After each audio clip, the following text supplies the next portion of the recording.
Everyone, I'm Miro with Our Daily Planet, and today we're really thrilled to have Jill Tiefenthaler, who has recently been named the first female CEO of the National Geographic Society. And Jill came from Colorado College, and before that, she was an economics professor. And so we're really thrilled to be able to have a chance to ask her a few questions about her new role and the direction that she envisions the society going. So without further ado, we will dive right in. And Jill, I wanted to ask you, in 2018, National Geographic devoted an entire issue to race, including an acknowledgement of problematic ways in which race was covered in past decades in magazines. And now that you're stepping into this new role at the Society in the midst of the Black Lives Matter movement, how can NGS better support diversity, equity, and inclusion in Washington, D.C. at your headquarters and among the global community of explorers, educators, and storytellers worldwide?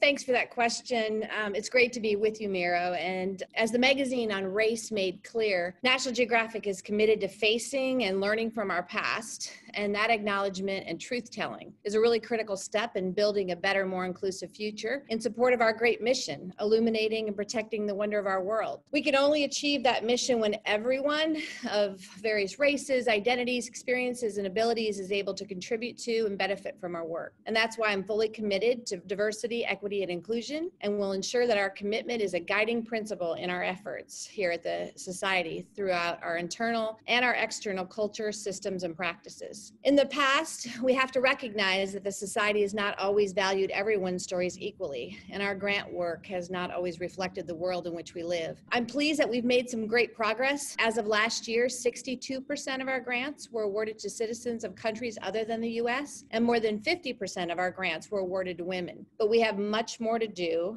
and we have several new programs that are building on this success. A couple of examples to share with you today. The Society recently announced our 2021 National Geographic Storytelling Fellows, and new this year, we worked with Daniel Dawson, adjunct professor at Columbia University and curator, to support and curate the work of fellows whose projects elevate stories of resilience, power, and injustice among Black Americans. And by partnering with Daniel, the Society can elevate these important and necessary stories so we can advance meaningful change in the organization and the communities we support. Another example, the education team recently launched a COVID-19 remote learning emergency fund for educators, which supports the design of instructional resources for use in remote and hybrid learning environments, with a focus on communities that have been disproportionately impacted by the pandemic. So just a couple of examples of what we're doing and much more to come. We wanted to ask you a little bit about some of the ongoing work of the Society. One of the most important programs that you're working on now is something called 30 by 30, the effort to save 30% of the planet by 2030 for the benefit of nature. And we wondered what you think you personally can add to that initiative and how you want to push that forward through the organization. Well, this effort goes to the heart of our mission to protect the wonder of our world. And that's why we partnered with the WE's Campaign for Nature. And together we're committing to protecting at least 30% of our planet by 2030, a very ambitious goal. Science makes it clear that this milestone is needed if we want to meet the UN Sustainable Development Goals, mitigate the effects of climate change, and avoid an extinction crisis. And that's why Campaign for Nature is calling on world leaders to take transformative action and commit to a global deal for nature at next year's Convention on Biological Diversity in China.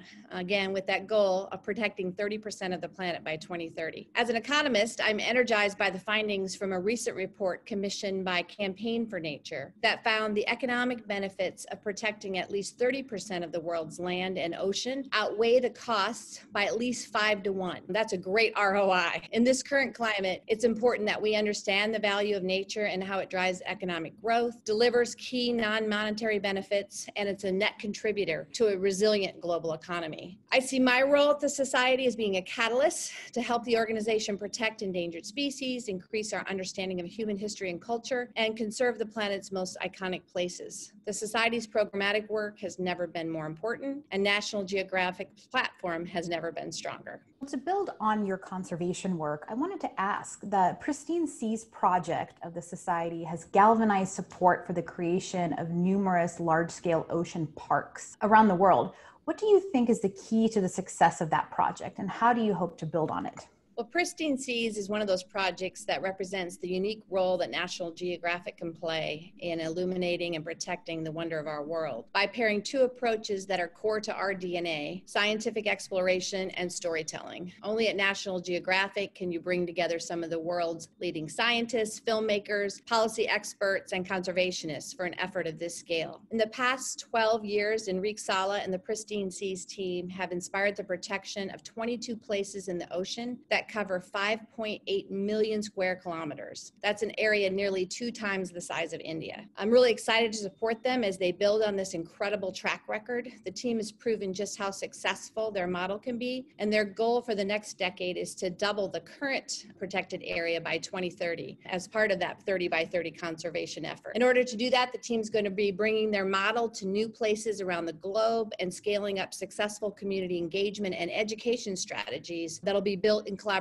with local and indigenous communities. This project is one of 6 finalists out of hundreds and hundreds of applicants in the MacArthur Foundation's 100 and Change competition, and they're in the running to receive that $100 million grant to help make this vision a reality. So we're not the only ones who see the promise of this project. Our media company, National Geographic Partners, is bringing the story of Pristine Seas to a global audience, and you'll be able to read about their work in the upcoming September issue of National Geographic magazine. You can watch a 1-hour TV special on the channel, National Geographic channel, on September 17th, and they'll also be premiering the documentary feature, The Last Ice. So you mentioned now you're part of the Disney family of companies, and that's kind of a big change for National Geographic. I wonder if you could talk about how you on the society side think that you'll be able to work with Disney and all of their various companies, and how you'll work with the for-profit side to work with Disney. And it sounds like you've already begun that with the work on Pristine Seas and getting that onto the network.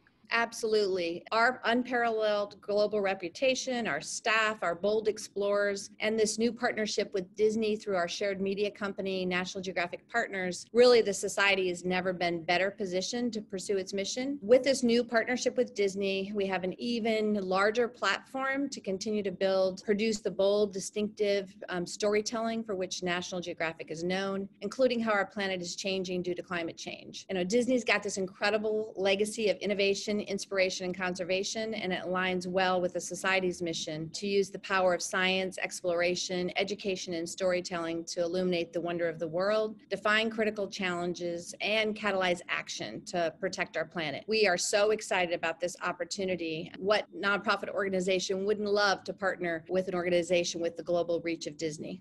I wanted to bring this full circle, and because National Geographic is one of the most iconic brands in the world. And setting aside the symbolic magnitude of you becoming the first female CEO of NGS, what would you say you personally bring to this crucial environmental storytelling and education organization at a time when both are needed more than ever for our planet? Well, throughout my entire career in higher education, I've always pursued organizations that shared my values: a commitment to mission and impact, the pursuit of excellence, building community, being bold, and lifelong learning, but also a dedication to advancing change. As a global nonprofit, the National Geographic Society is grounded in all of these values and realized through its incredible combination of science, exploration, education, and storytelling all together. As president of Colorado College for 9 years, I helped foster an environment that celebrates ideation, innovation, and creativity. College campuses are places awash with creativity and learning. And as a leader in higher ed, I was committed to enabling and empowering young people, thousands of them, to find their passions and make their mark in the world. And these are the same experiences and skills that will help me advance the society's mission here at National Geographic, which is also grounded in empowering bold individuals to pursue their passions and make a positive difference in the world. I'm going to throw you one question. Tell us why you love popcorn. Well, grew up on a popcorn farm in Northwest Iowa, and my family's still in popcorn today. As an economist, you have to love popcorn because it is incredibly resilient to apparently pandemics as well as recessions. And as a family, you know, who doesn't love popcorn? Who doesn't love popcorn? Thank you so much, Jill, for your time today. It was nice to meet you both. I appreciate the coverage and your partnership with National Geographic. Oh, we're thrilled to be partners with National Geographic, and we hope that you'll be a friend of the planet now too. And thank you again for your time. Absolutely. Thank you so much. Nice to see you. Thank you, everybody.